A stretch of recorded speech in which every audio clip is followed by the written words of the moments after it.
The Telltale Heart by Edgar Allan Poe.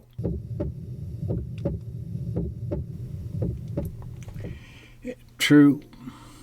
Nervous. Very, very dreadfully nervous. I had been. And am. But why will you say that I'm mad? The disease had sharpened my senses, not destroyed, not dulled them. Above all was a sense of hearing, acute. I heard all things in the heaven and in the earth. I heard many things in hell. How then am I mad? Hearken and observe how healthily, how calmly I can tell you the whole story. It is impossible to say how first the idea entered my brain, but once conceived, it haunted me day and night. Object, there was none. Passion, there was none. I loved the old man. He had never wronged me. He had never given me insult. For his gold, I had no desire. I think it was his eye. Yes, it was this. He had the eye of a vulture, a pale blue eye with a film over it. Whenever it fell upon me, my blood ran cold.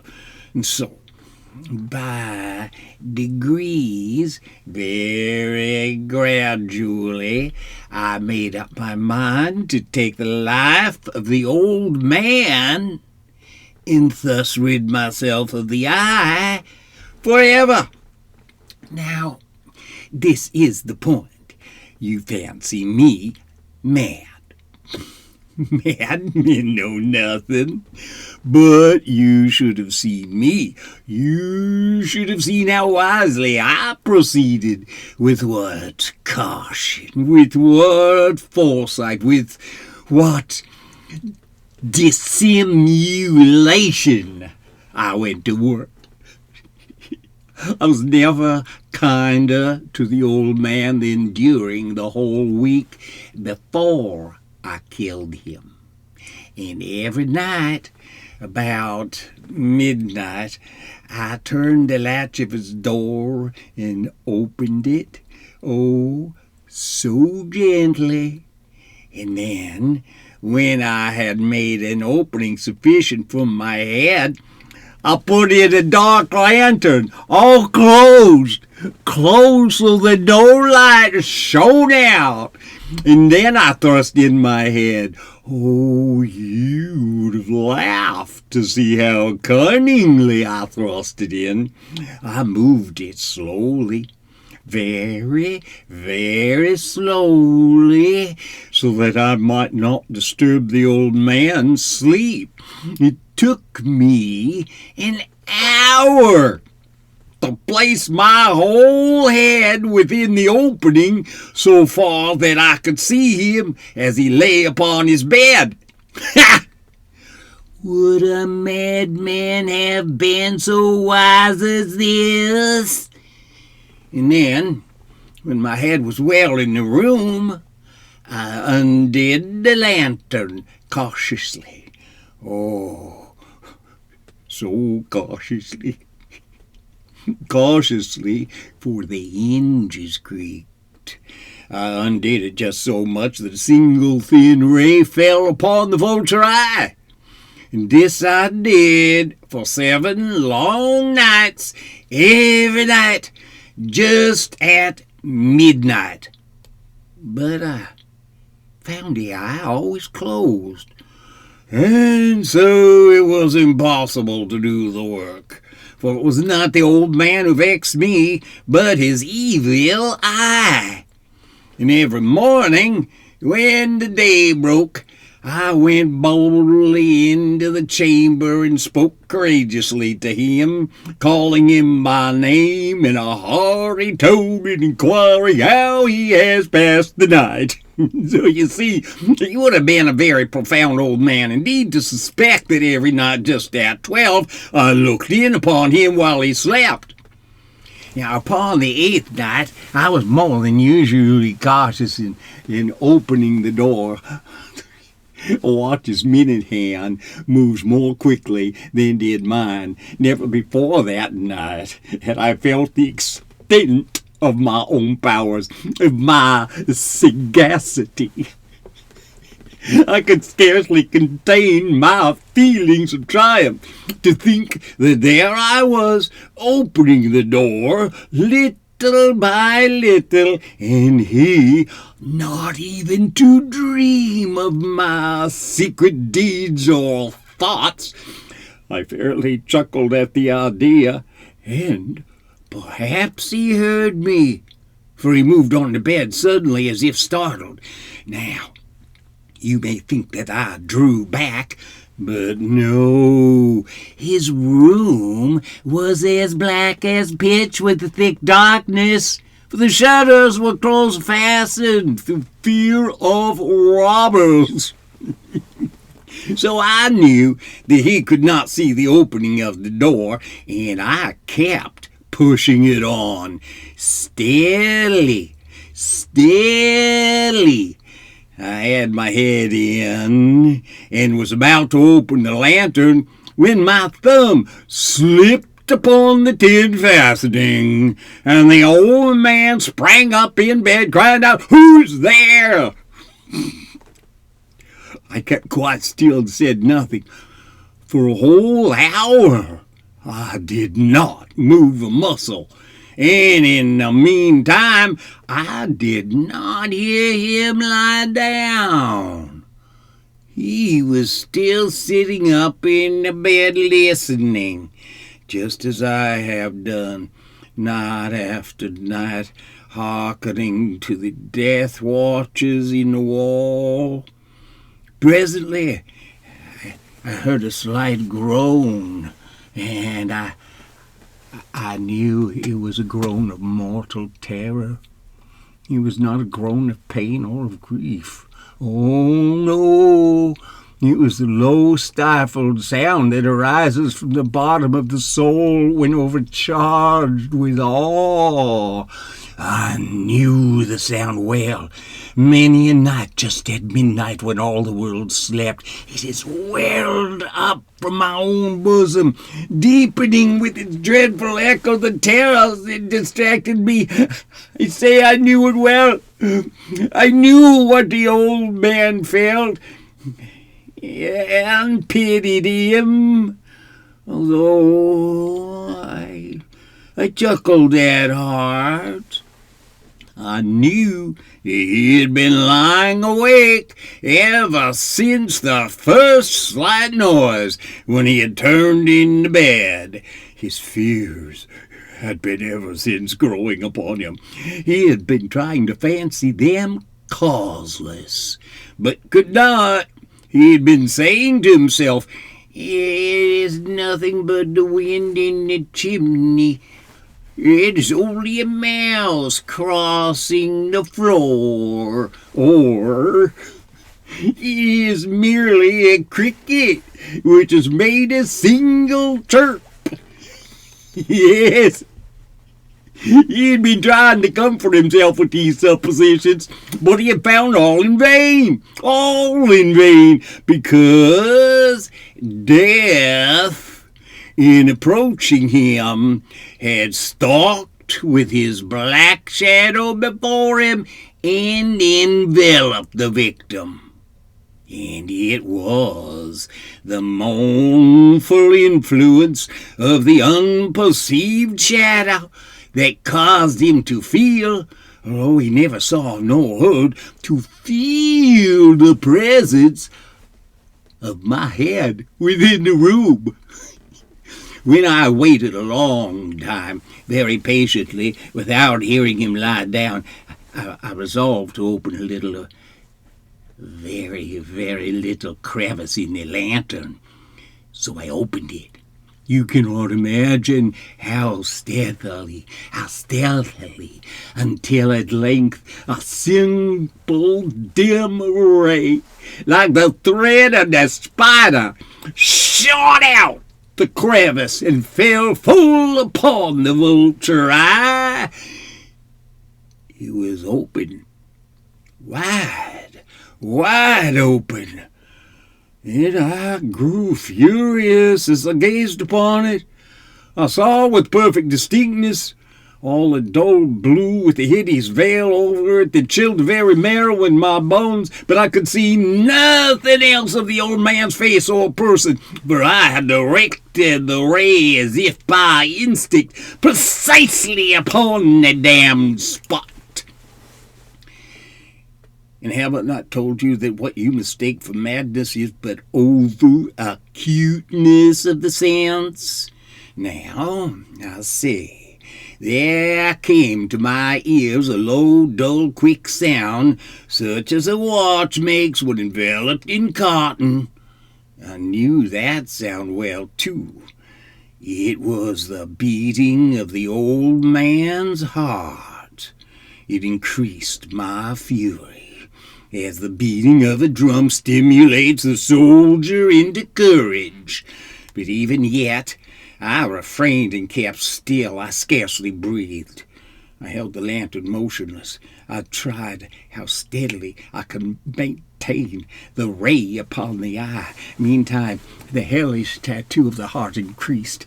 It grew quicker and quicker, and louder every instant. The old man's terror must have been extreme. It grew louder, I say, louder every moment. Do you mark me well? I have told you that I am nervous, so I am. And now, at the dead hour of the night, amid the dreadful silence of that old house, so strange a noise as this excited me to uncontrollable terror. Yet, for some minutes longer I refrained and stood still, but the beating grew louder. I thought the heart must burst, and now new anxiety seized me. The sound would be heard by a neighbor. The old man's hour had come. With a loud yell, I threw open the lantern and leaped into the room. He shrieked once only. In an instant, I dragged him to the floor and pulled the heavy bed over him, and then smiled gaily to find the deed so far done. But for many minutes, the heart beat on with a muffled sound. This, however, did not vex me. It would not be heard through the wall. At length it ceased. The old man was dead.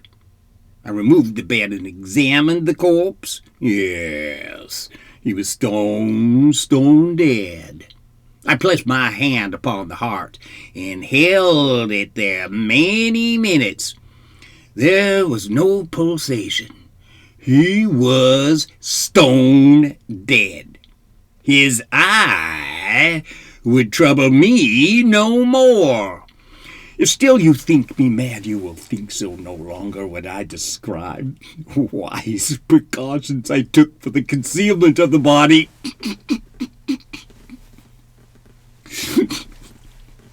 The night waned, and I worked hastily, but in silence.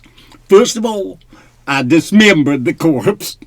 I cut off the head and the arms and the legs. I then took up 3 planks from the flooring of the chamber and deposited it all between the scantlings. I then replaced the boards so cleverly, so cunningly, that no human eye, not even his, could see anything detect anything wrong. There was nothing to wash out. No stain of any kind, no blood spot, whatever. I had been too wary for that. A tub had caught all. When I had made an end of these labors, it was 4 o'clock. Still dark as midnight. As the bells sounded the hour, there came a knocking at the street door. I went down to open it with a light heart, for what had I now to fear? Entered 3 men who introduced themselves with perfect suavity as officers of the police. A shriek had been heard by a neighbor during the night.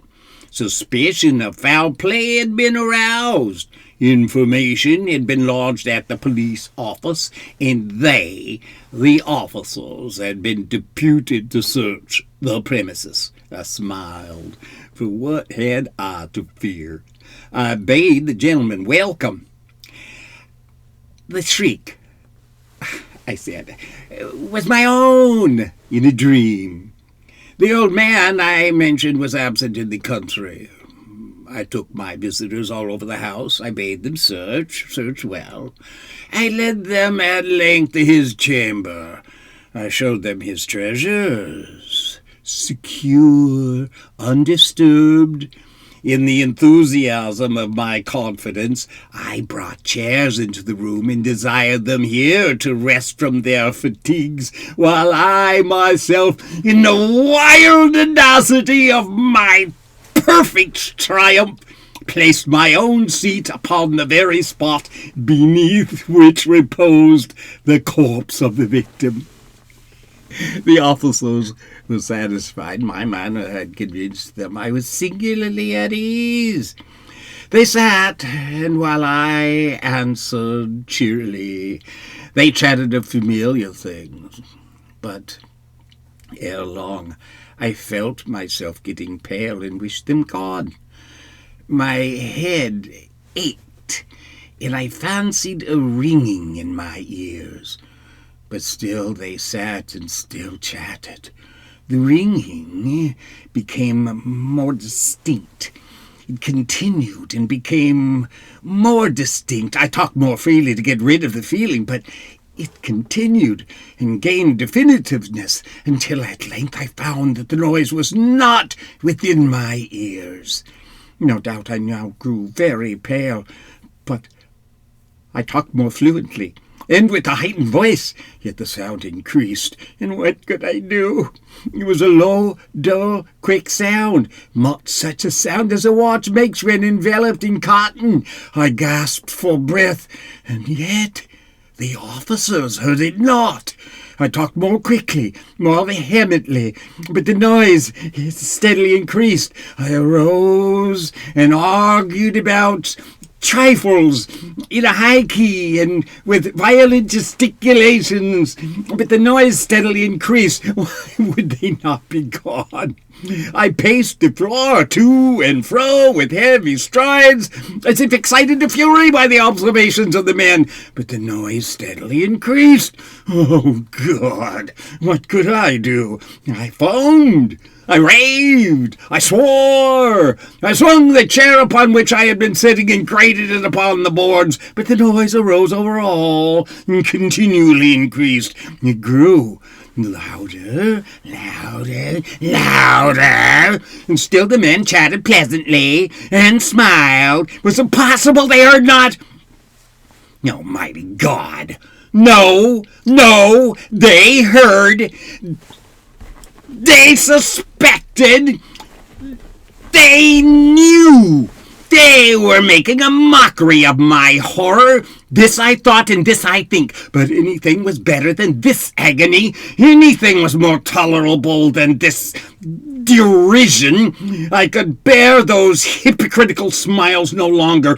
I felt that I must scream or die. And now again, hark! Louder, louder, louder, louder! Villains! I shrieked. Do dissemble no more. I admit the deed. Tear up the planks. Here, here. It is the beating of his hideous heart.